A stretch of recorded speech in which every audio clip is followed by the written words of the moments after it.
Still earning peanuts. My sister said that out loud the moment I announced my promotion at our family picnic. 30 people heard her. She didn't lower her voice. I didn't flinch. I picked up my cup and waited. That's when my godfather set his tongs on the grill. He turned and looked directly at my sister. I transferred my 43% stake in the company to her last Tuesday. The backyard went completely dead silent. My uncle froze mid-bite. My mother set her paper plate flat on the table and never picked it up again. And my sister stood there, mouth still open from laughing. What nobody knew was that the transfer documents were already signed, notarized, and sitting in a folder inside my godfather's house. 43% of the company she had spent 12 years assuming would be hers. Before I go on, take a moment to like and subscribe, but only if this story speaks to you. Drop your location and local time in the comments. Now let me take you back to the Tuesday my godfather called me into his office, closed the door, and said, "I've been watching both of you for 20 years. I've made my decision. In my family, there is a very specific map of the world. My sister, Chloe, is the sun. My mother is the gravity that keeps us all orbiting her. And I am the person who carries the chairs. It's been that way since the year Chloe decided she was a prodigy and I was the reliable one. Reliable is family code for invisible. If a glass breaks, I clean it. If a car needs oil, I check it. And for the last 7 years at Sterling Logistics, the company our godfather, Arthur, built from 3 trucks into a regional powerhouse, I've been the one who stays until the streetlights come on. Chloe works there too. If you call taking 3-hour lunches and leaving her dry cleaning on my desk working. She spent 12 years telling anyone who will listen, from the florist to our mother, that she's the heir apparent. She walks through the warehouse like she's inspecting a kingdom, but she couldn't tell you the difference between a bill of lading and a manifest if her life depended on it. Last Monday, I finally hit the milestone I'd been chasing. I didn't get it because of my last name. I got it because I brought in the Miller account, a 3-year contract that stabilized our Northeast corridor. Arthur called me into his office. He didn't smile much. He's a man who smells like cedarwood and old ledger paper, someone who values silence more than praise. "You're the new director of operations, Maya," he said. He handed me a simple brass desk plate with my name on it. It was heavy. It felt real. "You earned this, not because you're my goddaughter, but because you're the only one in this building who knows how the gears turn." I felt a rare spark of heat in my chest. It was the first time in 20 years I felt like I wasn't just the girl in the background of Chloe's photos. I went home and told my mother. She was in the kitchen, carefully plating a salad for Chloe, who was sitting at the breakfast bar scrolling through her phone. I told them about the promotion. I mentioned the Miller contract. My mother didn't stop slicing the cucumbers. "That's nice, Maya. It'll be good for you to have more responsibility before Chloe takes over. You'll be her right hand. She's going to need someone she can trust to handle the paperwork." Chloe didn't even look up. "Director of Ops, that's basically a glorified secretary, right? Someone has to make sure the trucks actually have gas while I handle the big picture stuff." "It's a leadership role, Chloe," I said. My voice was even, but my grip on my bag tightened. "Sure it is," she smirked, finally looking at me. Her eyes traveled over my sensible work shoes and my tired face. "Every ship needs a stoker in the boiler room. Just don't get too big for your boots. Arthur is family, but he knows who the face of the company is." I looked at my mother. She just nodded, sliding the better plate of salad toward Chloe and leaving the bowl on the counter for me. That was the law. Chloe gets the plate, Maya gets the leftovers. I didn't argue. I went to my room, sat on the edge of my bed, and looked at that brass desk plate. I realized then that my sister wasn't just assuming she'd own the company, she was already spending the power in her head. She saw my promotion as an upgrade to her personal support staff. The next morning, I was at my desk by 6:30 a.m. I saw Arthur's car in the lot. He was standing by the window of his office, the blinds turned just enough to see the entrance. He watched me walk in. He watched Chloe roll in at 10:15 a.m., holding a latte and complaining about the traffic. I didn't know it yet, but Arthur had been keeping a tally for 2 decades. And Chloe's comment about earning peanuts at the upcoming picnic was already written in a future she didn't realize was about to disappear. I sat down and started the transition report for the Miller account. I decided right then that I wouldn't ask for their approval anymore. I would just do the work. I didn't realize that doing the work was exactly what Arthur was waiting to see. The brass desk plate sat on my desk for exactly 4 hours before the first strike came. I didn't even have time to move my things into the director's office. I was still in my cubicle, finishing a logistical routing map for the Miller account when my computer chimed. It was a copy of an outgoing email. Subject: Miller account transition, new point of contact. From Chloe Sterling. To Robert Miller. Dear Robert, it read. I'm thrilled to hear we've officially locked in the contract. As the future owner and principal lead here at Sterling Logistics, I'll be taking over the transition process personally to ensure everything aligns with our long-term vision. Please direct all future correspondence to me. Maya will be assisting with the back-end data entry and scheduling. I felt the blood rush to my face. The back-end data entry. I had spent 6 months courting Robert Miller. I had spent 3 nights that week calculating fuel surcharges and driver rotations to make the numbers work. Chloe didn't even know what Robert Miller's middle name was, let alone his shipping requirements. I didn't go to her desk. I knew that would end in a scene she'd win by playing the victim. Instead, I walked straight to our mother's office. My mother isn't an executive, but she handles the culture and payroll of the family side of the business.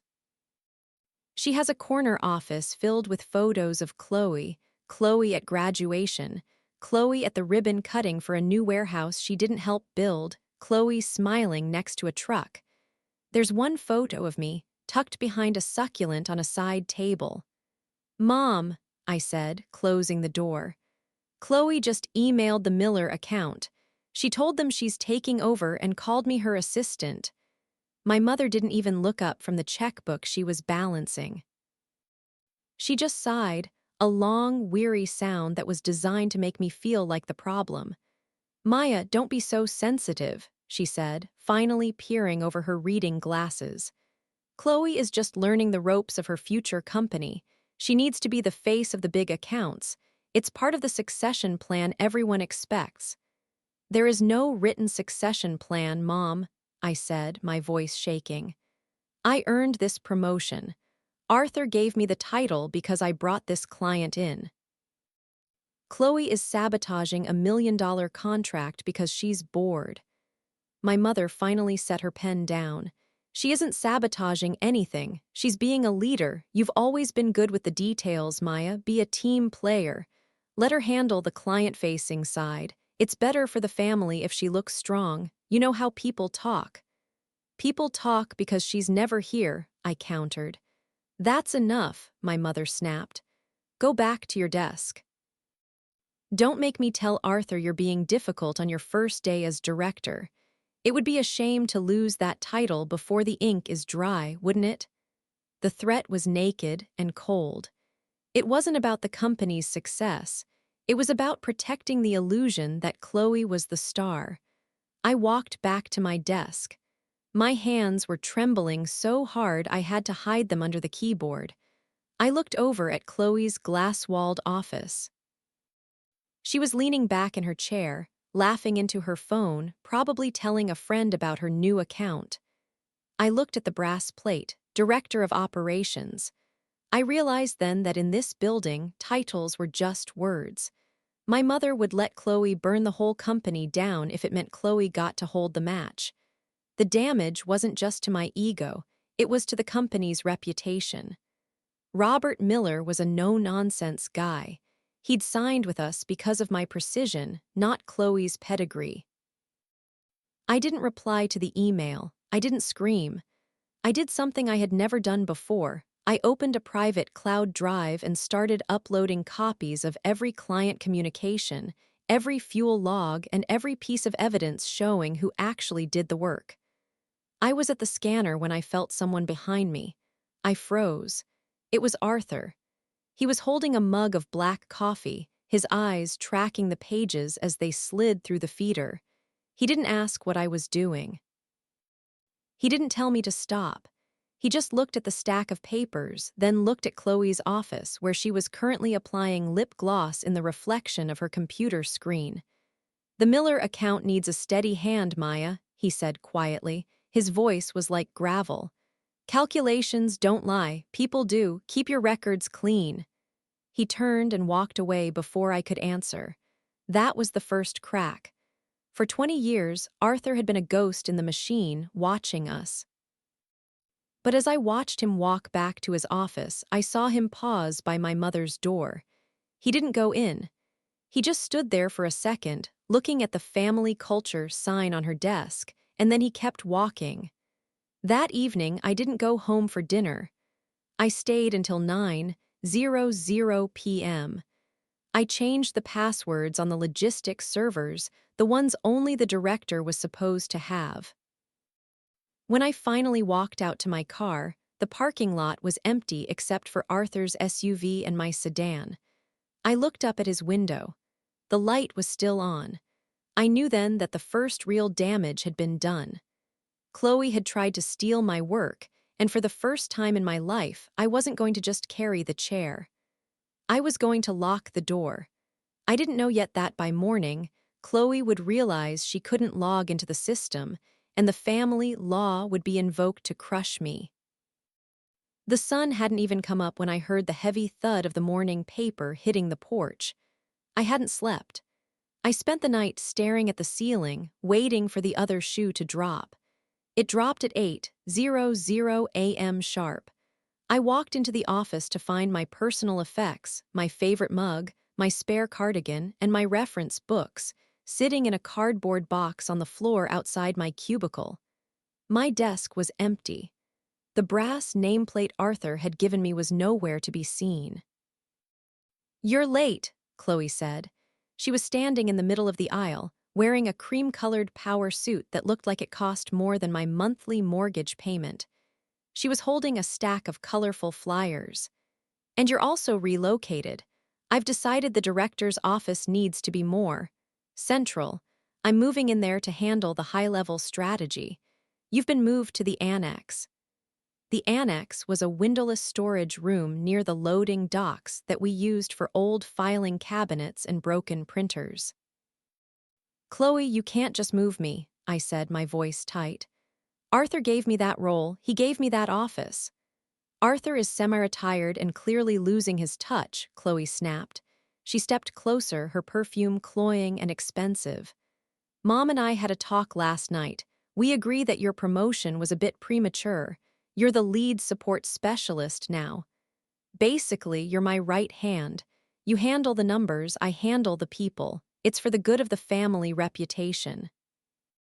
She began walking around the office, pinning her flyers to every corkboard. They were bright yellow with bold black text. "Sterling Family Pride Picnic, celebrating the future of our legacy." "The Miller account is mine now, Maya," she whispered as she passed me. "I told Robert Miller that you were dealing with some personal health issues and that I'd be stepping in to ensure no balls were dropped. He was very understanding. He's coming to the picnic on Sunday. We're going to announce the new era of Sterling Logistics then." I felt a cold pit form in my stomach. She hadn't just stolen the account, she had branded me as unstable to the biggest client I'd ever landed.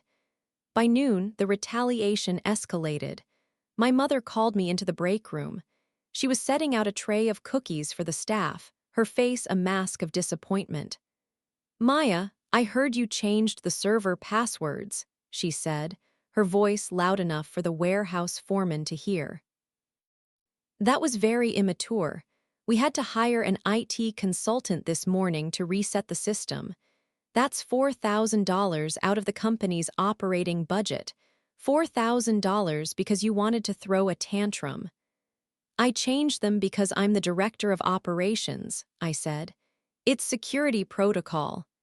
You were the director, my mother corrected, sliding a plate of cookies toward a group of drivers, pointedly ignoring me. But a director who locks out her own family isn't a director we can trust. Your pay for this month will be docked to cover the IT fees. It's only fair. I stood there, surrounded by the smell of sugar and the judgmental stares of my coworkers. My mother didn't just take my office. She took my reputation and my rent money in one afternoon. This was the punishment for trying to own what I had earned. And Maya, my mother added, not looking up. The picnic is on Sunday.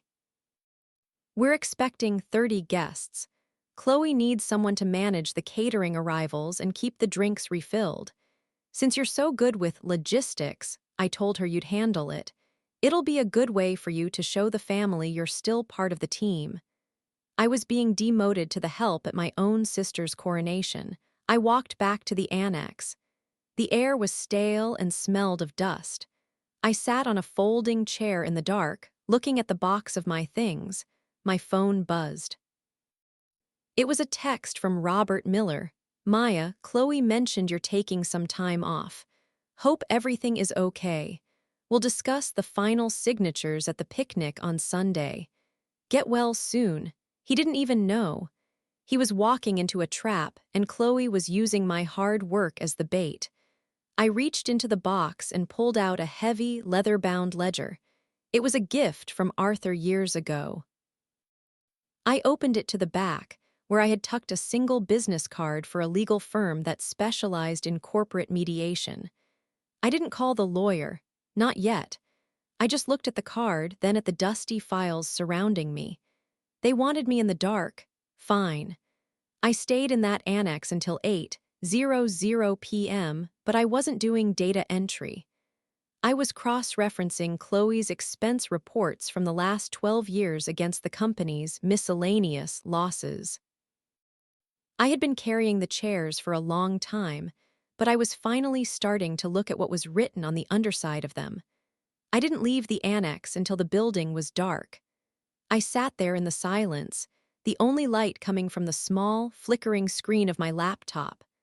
Around me, the silhouettes of old filing cabinets looked like tombstones for a career I had spent 7 years building with my bare hands. The weight of it finally hit me. It wasn't just the stolen office or the docked pay. It was the 12 years of Chloe's unearned entitlement. It was the way my mother looked right through me to admire the shine on Chloe's shoes. I realized that in this family, I was a battery, something to be used until drained, then discarded the moment I stopped providing power. I felt smaller than I ever had. I looked at my hands, stained with toner and dust from moving those boxes, and I wondered if I was actually the person they said I was. Maybe I was just the help. Maybe my hard work was just a long, elaborate delusion. I was packing my laptop when the heavy steel door to the loading dock groaned open. I froze, my heart hammering against my ribs. It was Arthur. He wasn't wearing his suit jacket anymore. He looked older in the dim yellow security light, his shoulders slightly hunched. He was carrying a small brown paper bag that smelled of toasted bread and melted cheese. He didn't say a word. He just pulled a second folding chair next to mine and set the bag on top of a dusty crate. Inside were 2 grilled cheese sandwiches from the diner down the street, the ones with the thick sourdough and the sharp cheddar I liked. "Eat," he said. It wasn't a suggestion. We sat there in the annex, surrounded by the ghosts of old manifests, eating in silence. The sandwich was warm, the first thing I'd eaten since breakfast. It tasted like reality. It tasted like someone actually knowing I was in the room. "They think they've won," I said, my voice cracking. "They think they can just erase me." Arthur finished his half of the sandwich and wiped his hands on a napkin. He looked around the cramped, dusty room, then looked me dead in the eye. "A building doesn't stand because of the paint on the walls, Maya," he said. His voice was a low rumble in the small space. "It stands because of the steel in the foundation. You are the steel. They are just the paint." He stood up, his joints popping. He reached into his pocket and pulled out a small, heavy brass key, the one to the executive archives. He laid it on the crate. "I'm done watching," he said. "The picnic is Sunday. Be there, don't shrink, don't serve the drinks, just stand where I can see you." He turned and walked out, the heavy door clanging shut behind him. I looked at the key. Then I looked at the sandwich wrapper. For the first time in 48 hours, the shaking in my hands stopped. I wasn't going to leave the company. I wasn't going to crawl away into the dark. Late Friday evening, while the rest of the office was at happy hour celebrating Chloe's big win, I used that brass key. I went into the executive archives and I found exactly what I was looking for. By the time I left, the moon was high and silver. I knew that Sunday wouldn't be a coronation. It would be an audit. And for the first time in my life, I wasn't afraid of the total. Sunday morning arrived with a heat that felt heavy and expectant. I didn't sleep in. I spent the early hours in my kitchen, nursing a mug of coffee and looking at the blue folder sitting on my counter. It was ordinary looking, the kind of folder you can buy in a pack of 10 at any office supply store. But inside, the weight of the paper felt different. It felt like an anchor. I didn't wear the server clothes my mother had suggested, no black slacks and white polo. I chose a tailored navy wrap dress and the pearl earrings Arthur had given me for my college graduation. I wasn't there to manage the catering. I was there to attend a meeting. I drove to the family home, my knuckles white on the steering wheel. As I pulled up, the street was already lined with cars.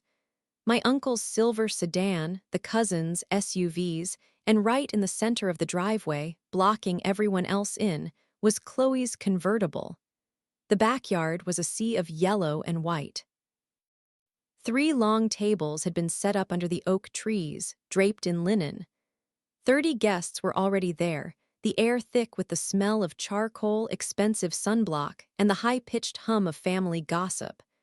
The moment I stepped onto the patio, the social narrative was already in full swing. I could feel it in the way people looked at me, or rather, the way they looked past me.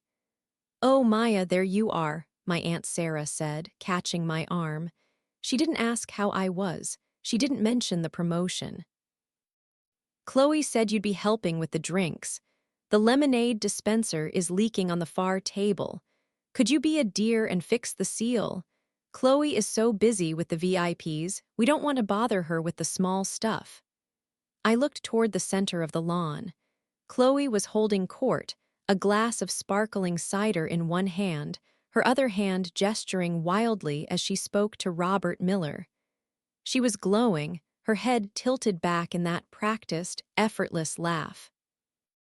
My mother stood beside her, beaming, occasionally reaching out to pat Chloe's arm as if to remind the world that this was her creation. I saw the way the seating was arranged.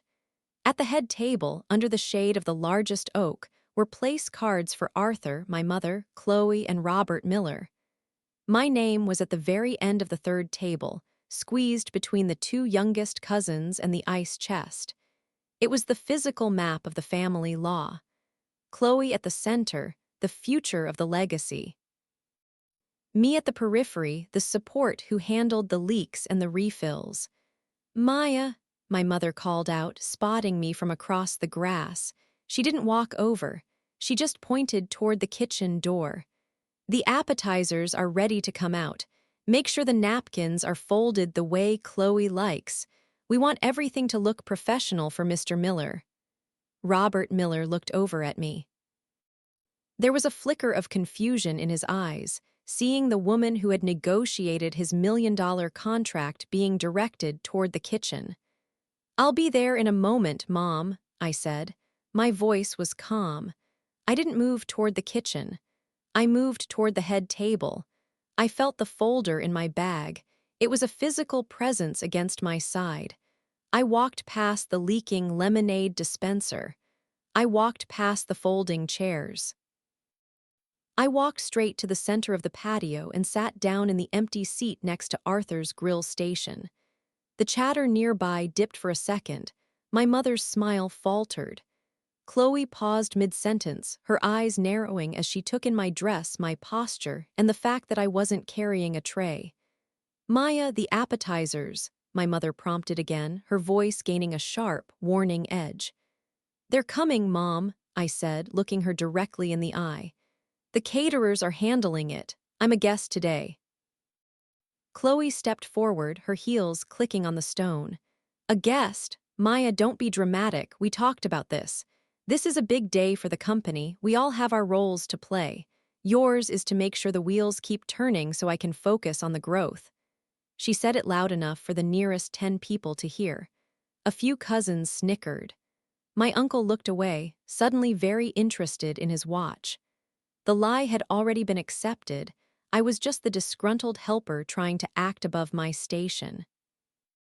"The growth is important, Chloe," I said. I reached into my bag and felt the smooth surface of the folder. "That's why I'm here, to talk about the future." I saw Arthur look up from the grill. He didn't say anything, but he met my gaze for one long second. Then he turned back to the coals, but he didn't put the next steak on. He was waiting. The backyard was full of people who thought they knew exactly how this afternoon would end. They thought they were here for a coronation. I looked at the table, at the white linen and the polished silver, and I realized that the social spread was complete. The whole world believed I was nothing. But I knew something they didn't. The email was already sent. The documents were already registered. And the man at the grill was just waiting for me to set the cup down. The backyard went on as if I hadn't just claimed a seat at the table of power. My mother continued to pass around deviled eggs, and Chloe continued to charm Robert Miller. But every few minutes her eyes would flick toward me, sharp, calculating, and increasingly irritated. I didn't stay at the table for long. I waited until the first round of drinks had been served, then I stood up and walked toward the side of the house, where the old stone shed sat under a canopy of ivy. Arthur was there. He had slipped away from the grill for a moment.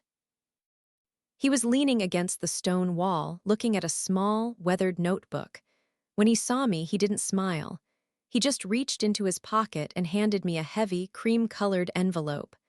"The notarized originals," he said. "The digital filings went through at 4:58 p.m. on Friday. You're not just an employee anymore, Maya. You're the majority stakeholder, 43%. I took the envelope. The paper felt thick and cool against my palms. "Why now, Arthur? You've watched them treat me like this for 20 years. Why Friday?"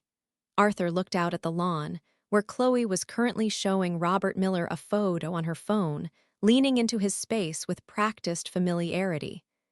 "Because for 20 years, I wanted to see if the system would break you or build you," he said quietly. "If I had given this to you 10 years ago, your mother would have guilted you into signing it over to Chloe in a week. But I watched you this year. I watched you land Miller while Chloe was at the spa. I watched you stay late when the servers went down. And most importantly, I watched you walk into that annex without quitting." He stepped closer, his voice dropping an octave. "Chloe thinks she's the heir because she has the loudest voice. But a company isn't a choir, Maya. It's an engine. I'm giving the keys to the only person who knows how to fix it when it smokes." He reached out and placed a hand on my shoulder. His palm was calloused and warm, the first unforced gesture of affection I'd felt in months. "You've been the ghost in that building long enough," he said. "It's time to haunt them." He gave my shoulder a final, firm squeeze and walked back toward the grill. I stood there for a long time, the envelope tucked under my arm. I felt a strange, quiet vibration in my chest, not the frantic heat of anger, but the steady hum of leverage. I wasn't just Maya, the sister who carried the chairs. I was Maya, the owner of the chairs. I opened the envelope just enough to see the gold seal of the notary. My name was printed in bold, black ink next to the number 43%. I wasn't alone. A shadow fell across the grass. I looked up to see the warehouse foreman, Pete, standing a few feet away. He had been with the company since before I was born. He was holding a plastic cup of beer, looking at me with a knowing, tired expression. "I saw him give it to you," Pete said. He didn't come closer. About time. Half the drivers were ready to walk when they heard Chloe moved you to the annex. "We know who keeps the trucks moving, Maya. We've always known." He raised his cup in a silent toast and wandered back toward the crowd. I had backup. I had the documents. And for the first time in my life, I had a plan that didn't involve asking for permission. I tucked the envelope into the hidden pocket of my bag and walked back toward the patio. The countdown had started. Chloe was laughing, my mother was preening, and Robert Miller was checking his watch. They all thought the big announcement was coming from the girl in the cream suit. They were right. There was going to be an announcement, but it wasn't going to be the one they practiced. The weight of the envelope in my bag was the only thing keeping me upright as I walked back into the center of the picnic. I wasn't floating on adrenaline. I was grounded by the cold, hard reality of a legal filing. I knew that the moment I used this leverage, the family I had known for 30 years would cease to exist. But then again, as I looked at my mother and sister, I realized that family had been a ghost for a long time. I didn't head back to the helper table. I walked straight to the kitchen where a stack of company iPads was charging on the counter. We used them for inventory during warehouse audits. I grabbed one, checked the signal, and logged into the corporate registry. There it was. Sterling Logistics, LLC. Under members and interests, the update had been processed. Arthur Sterling, 22% Chloe Sterling, 0% Maya Sterling, 43% others, 35%. I felt a sharp, metallic tang of victory in the back of my throat. The sister who had spent 12 years acting like the owner didn't even have a single point of equity. She had been living on a promise written in sand, and Arthur had just let the tide come in. I didn't wait. I moved fast. I pulled up the Miller contract, the one Chloe had tried to intercept. I saw her notes in the CRM. She had already scheduled a signing ceremony for this afternoon, right here at the picnic. She was planning to have Robert Miller sign a contract that listed her as the managing partner. If he signed that, it would be fraud. And if I didn't stop it, the company I now owned 43% of would be legally compromised before I even took the desk. I didn't call a lawyer. I didn't need a mediator. I needed to move the pieces on the board before Chloe realized the game had changed. I stepped back onto the patio. I saw my uncle leaning against a pillar, nursing a beer. He was the one who handled the fleet insurance. He'd always been a wait-and-see kind of guy, someone who sided with whoever was loudest. "Uncle Jim," I said, walking up to him. I didn't ask for a drink. I didn't offer to get him one. "I need you to look at the insurance renewals for the Northeast Corridor. They're due Monday." "Maya, not now," he chuckled, waving a hand toward the grill. "Ask Chloe. She's handling the high-level stuff today. I'm just here for the ribs." "Chloe isn't on the registration, Jim," I said. My voice was low, clinical. I held up the iPad, showing him the official state registry page. "I am 43% majority stake." He squinted at the screen. I watched the color drain from his face in real time. He looked at the screen, then at Chloe, then back at the screen. His grip on his beer bottle tightened. He was a man who understood numbers, and these numbers meant his niece, the one he'd ignored for a decade, was now technically his boss's boss. Does your mother know?" he whispered. "She's about to," I said. "And Jim, if you want those fleet policies to stay with your agency, I suggest you stay very quiet and watch what happens next." I didn't wait for his answer. I walked away, leaving him standing there with his mouth slightly open. Leverage isn't just about having power, It's about making sure the people who support the antagonist feel the floor shaking beneath them. I saw Chloe heading toward the microphone that had been set up near the oak tree. She was carrying a leather portfolio, the Miller contract. My mother was clapping, ushering people to take their seats. The trap was set. Chloe thought she was about to sign her future into existence. She didn't realize that every step she took toward that microphone was taking her further away from the only version of reality she knew. I grabbed a cup of water from the table. I didn't drink it. I just held it, feeling the condensation on the plastic. I walked toward the center of the patio, right into the path Chloe would have to take. The countdown was over. The fast move was done. Now, I just had to let the engine run. I stood at the edge of the patio, my cup of water sweating in the humid afternoon air. I wasn't moving. I was just a fixed point in the center of the yard, watching the gears of the old family system grind toward their final rotation. Arthur was still at the grill. He hadn't spoken since our meeting by the shed, but he didn't need to. He just kept working, his tongs clicking rhythmically as he moved steaks from the heat to the resting platter. It was a countdown in meat and fire. My Uncle Jim, however, was a different story. He was hovering near the cooler, his eyes darting between me and the head table. He looked like a man who had just realized he'd been standing on a trapdoor for 10 years. He didn't approach my mother or Chloe. He just stayed in the periphery, nursing his beer and refusing to meet anyone's gaze. The first pillar of Chloe's support was already leaning. Chloe, oblivious to the shift in the atmosphere, was in peak form. She had moved from Robert Miller to a group of our cousins, her voice carrying across the lawn.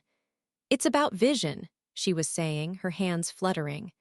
"Sterling Logistics has been a local hero for 20 years, but under my leadership we're going digital. We're going global. Of course, we'll keep the legacy staff for the transition, but the old way of doing things, that slow, manual grind, that's over." One of the cousins laughed.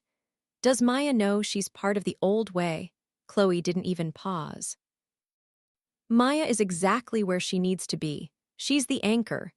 And every ship needs an anchor to stay in one place while the sails take the rest of us forward." My mother smiled, nodding as she smoothed the tablecloth. "Chloe has always had the bigger picture in mind.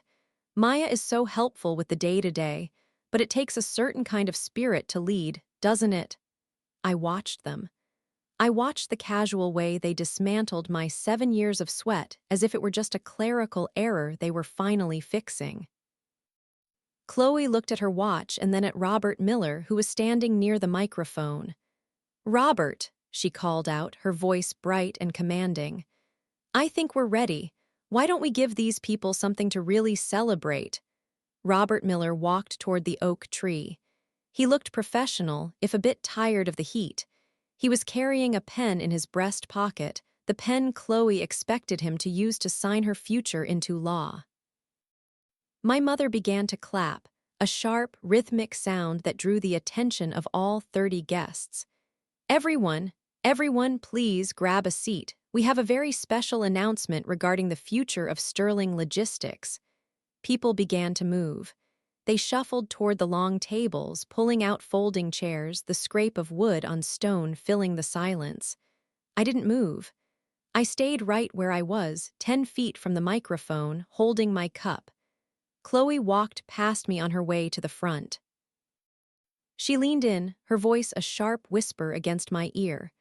"Go get the champagne bottles, Maya, and don't look so sour. If you play your cards right, I might let you keep the annex office for another 6 months." She didn't wait for a response.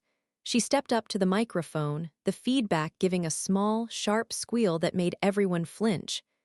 "Thank you all for coming," Chloe said, her voice amplified and echoing off the back of the house.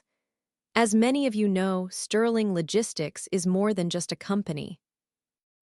It's a family legacy. And today, as we stand on the threshold of our biggest expansion yet with the Miller account, I'm proud to announce that the torch is officially being passed." She looked at my mother, who was beaming, and then at Arthur, who had finally set his tongs down and was standing perfectly still.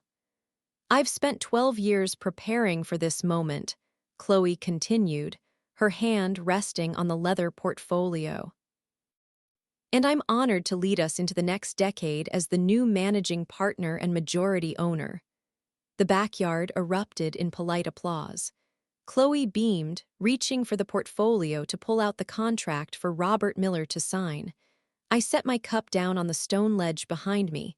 It made a small, solid clack. The countdown was at 0. The engine was running. And for the first time in my life, I wasn't the one carrying the chair. I was the one about to take the floor. The applause for Chloe was thin, the kind of polite noise people make when they aren't quite sure what they're celebrating. She stood behind the microphone, radiating a smug, polished heat. She looked down at the leather portfolio as if it were a holy relic. "Robert," she said, her voice dripping with artificial warmth, "if you'll just join me, we can make this official. The new era starts now." Robert Miller stepped forward. He looked uncomfortable, his eyes darting toward me one last time. He reached for the pen in his pocket. "I don't have a title, Chloe," I said. My voice wasn't loud, but it cut through the afternoon air like a blade. I hadn't moved from my spot 10 feet away. I just stood there, hands at my sides. Chloe froze. Her smile didn't drop, it just turned into something brittle and dangerous. "Maya, please, we're in the middle of a moment. Go check on the dessert trays." "I don't have a title," I repeated, stepping forward into the center of the patio. 30 heads turned. The silence that followed was heavy, the kind of silence that happens right before a storm breaks. "I have equity." Chloe actually laughed, a sharp, ugly sound. "Equity? Maya, you have a cubicle and a paycheck. Don't embarrass yourself in front of our guests. Mom, can you please take her inside? She's clearly overwhelmed." My mother started to rise, her face flushed with a mix of anger and second-hand embarrassment. "Maya, enough, you're making a scene. Come into the kitchen right now." I didn't look at my mother. I didn't look at the guests. I reached into my bag, pulled out the cream-colored envelope, and slid a single, notarized document across the head table. It came to rest right in front of Robert Miller's hand. 43%, I said, as of Friday afternoon, filed, notarized, and registered with the state. The backyard went completely dead silent. It was the kind of quiet where you can hear a bird wings flapping 3 houses away. Robert Miller didn't look at Chloe. He picked up the paper. His eyes moved fast, scanning the legal header, the gold seal, and the signatures. "What is this?" Chloe hissed, snatching the paper from Robert's hand. Her eyes darted over the lines. "This is a joke. This is a fake. Arthur," she turned to the grill. Her voice was shrill now, the polished mask finally cracking. "Arthur, tell her this is some pathetic stunt. You promised me the succession. You told me for 12 years that this was mine." Arthur didn't look up from the grill immediately. He moved a final steak to the resting platter, clicked his tongs shut, and set them down on the side shelf. Then he turned. He didn't look like the semi-retired ghost Chloe had described. He looked like a judge. "I never promised you anything, Chloe," Arthur said. His voice was like low thunder. "I told you the company was a legacy. I just never told you that you were the one meant to inherit it." He walked toward the table, his heavy boots echoing on the stone. He looked directly at Chloe, ignoring my mother's gasping breaths. "I've been watching both of you for 20 years, Arthur continued. "I watched Maya build the Miller account from a lead into a $1 million contract, and then I watched you try to steal it from her while she was sitting in a storage room you put her in. A person who steals from their own blood is a person who will steal from their clients. I don't put thieves in charge of my engine." "Arthur, you can't be serious," my mother cried out, finally finding her voice. She stood up, her paper plate sliding off her lap. It hit the stone floor with a dull thud. "Chloe is the face of this family. Maya is, she's the helper. You're ruining everything we've built." "No," Arthur said, pointing a finger at me. She's the majority stakeholder, which means, as of right now, Chloe, you don't work for me, you work for her. The shift in the room was physical. It was like the air pressure had changed. My Uncle Jim, who had been hovering by the cooler, suddenly stepped forward. He didn't go to Chloe, he walked over to me. Maya, he said, his voice shaky but clear. About those insurance renewals, I have the drafts in my car. If you have a moment tomorrow, I'd like to go over the new fleet safety credits with you. I think we can save the company about 6% this year. It was the first defection. The man who had ignored me for a decade was now pitching me for his commission. Chloe looked at Jim, her mouth hanging open. Jim, what are you doing? She's a secretary, she's nothing. She's 43%, Chloe, Jim said, not looking back at her. That's not nothing, that's the boss. Chloe turned back to Robert Miller, her eyes wild. Robert, look, there's obviously been a mistake. My mother and I, we have the remaining shares, we can outvote. Actually, Robert Miller said, setting his pen back in his pocket. He looked at the document again, then at me. He didn't look confused anymore. He looked relieved. My contract has a key man clause, Chloe, or in this case, a key woman clause. I signed with Sterling Logistics because of Maya's logistics model. If she isn't the one overseeing the account, the contract is void. And looking at this filing, I think I'll wait to sign until I'm in Maya's new office on Monday morning. Chloe's face went from pale to a deep, bruised purple. She looked around the yard, at the cousins who were now whispering and pulling out their phones to check the registry, at the aunt who was suddenly very busy looking at her shoes, and at my mother who was sitting back down, looking older than she ever had. This isn't over, Chloe spat, her voice trembling. I'll sue, I'll take everything. You think you can just take 12 years of my life? You didn't give 12 years to the company, Chloe, I said. I stepped closer to her, so close I could see the sweat beads on her forehead. You gave 12 years to a mirror. You didn't even notice when the locks changed. I picked up the leather portfolio she had been holding. I didn't rip it. I didn't throw it. I just tucked it under my arm. The picnic is over, I said to the room. I didn't wait for them to leave. I turned and walked toward the house. Behind me, I heard the sound of chairs scraping, the low murmur of guests making excuses to head to their cars, and the sharp, rhythmic sobbing of my sister as she realized that the sun had finally set on her kingdom. I didn't stay to watch the exodus. I walked through the sliding glass doors and into the quiet of my parents' house, the leather portfolio still tucked under my arm. The roar of the party felt thin and distant now, like a television left on in another room. I sat at the kitchen island, the same one where I'd eaten leftover salad while Chloe got the plate. I opened the portfolio.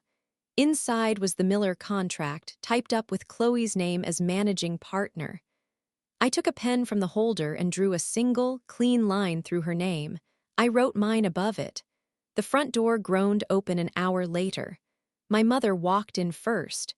She looked smaller, her shoulders hunched as if she were bracing for a blow. She didn't look at me.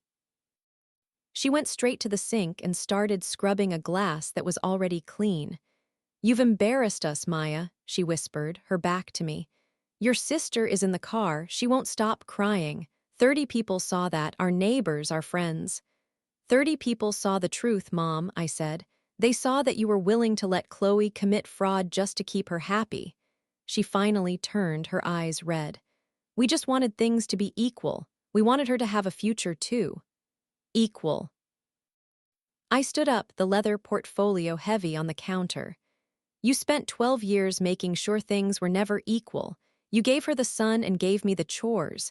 You didn't want a future for me. You wanted a support system for her, but the system is down. I walked past her and out to the driveway. Chloe was sitting in her convertible, her makeup smeared, staring at the steering wheel. She didn't look like a boss. She looked like a child who had just been told the world didn't belong to her. Office will be packed by Monday morning, Chloe, I said, leaning against her car door. I've already called it. Your credentials have been revoked. Don't bother coming in. You're a monster, she spat, her voice raw. No, I said quietly. I'm the majority stakeholder, and you're an employee with a history of expense account irregularities. If I were you, I'd be very quiet about monsters while I'm looking at your severance package. I got into my car and drove away. That was 6 months ago. The fallout was practical and surgical. I didn't burn the house down, I just changed the locks. I hired a new CFO who doesn't have our last name. I moved out of the annex and into Arthur's old office, the one with the cedarwood smell and the view of the loading docks. My mother and I don't speak much. She sends me texts about holiday schedules, but I don't go to the picnics anymore. I heard she had to help Chloe find a job at a boutique downtown. From what I hear, Chloe hasn't made it past the 90-day probationary period yet. Turns out, when you don't have a sister to carry your chairs, the floor feels a lot harder. Uncle Jim is my most reliable department head now. He knows I'm watching the numbers, so he doesn't miss a single safety credit. Robert Miller signed a 5-year extension last month.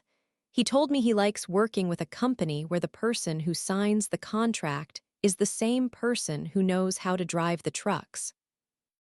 This morning, I walked into the office early. The building was quiet, just the hum of the servers and the smell of fresh coffee. I sat down in the heavy leather chair, the one Arthur left for me. I pulled up the payroll. At the very bottom of the roster, there's a vacant line where Chloe's name used to be. I didn't fill it. I just left it empty, a reminder that titles are just ink, but equity is earned in the dark. I looked at the brass desk plate Arthur gave me. It was a little scratched now, but the name on it was clear. I didn't feel like a hero. I didn't feel like a villain. I just felt like the owner. My name is Maya Sterling. I'm 32 years old. I run a company that moves 10,000 tons of freight a day, and for the first time in my life, I'm not carrying anyone else's weight. What would you do if you realized your family's legacy was built on your silence? Would you stay in the annex, or would you change the locks? Let me know in the comments.